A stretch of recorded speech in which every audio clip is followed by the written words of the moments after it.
You won't believe this, but the day my peaceful life snapped in half was the exact moment HOA. Karen screamed that I was stealing her shoreline, and I swear the way she said it felt like she was accusing me of robbing a bank instead of sitting quietly on my own deck sipping coffee while watching the lake shimmer like glass and everything was calm until she stormed over with her arms crossed like she was the sheriff of the entire neighborhood demanding I remove my deck because she claimed it extended onto her waterfront and before I could even finish, explaining that my deck was approved years ago, she whipped out her phone and dialed 911 telling the operator that I was illegally occupying her land and damaging community property, and the whole neighborhood started peeking through their blinds like it was a live soap opera, unfolding in slow motion, and when the police showed up, she marched toward them like she was leading an army ordering them to force a full lakefront survey. And I just stood there quiet because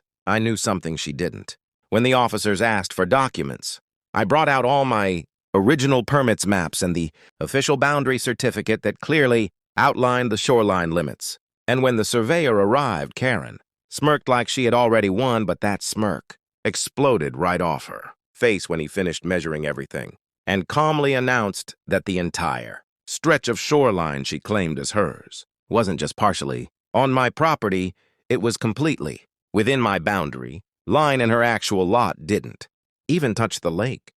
by a single inch, and the silence that hit her was so heavy you could hear the whine stop as the crowd behind the windows pulled back like they were watching her world collapse. And Karen tried to argue, but the officer simply handed her the paperwork proving she'd been wrong for years and told her to stop harassing neighbors or face fines, and I swear as she walked away red-faced and shaking, I couldn't help but think this lake wasn't just mine today. It became the shore where Karen's ego drowned forever. And if you love wild HOA revenge stories like this, make sure to subscribe to the channel because the real chaos has just begun.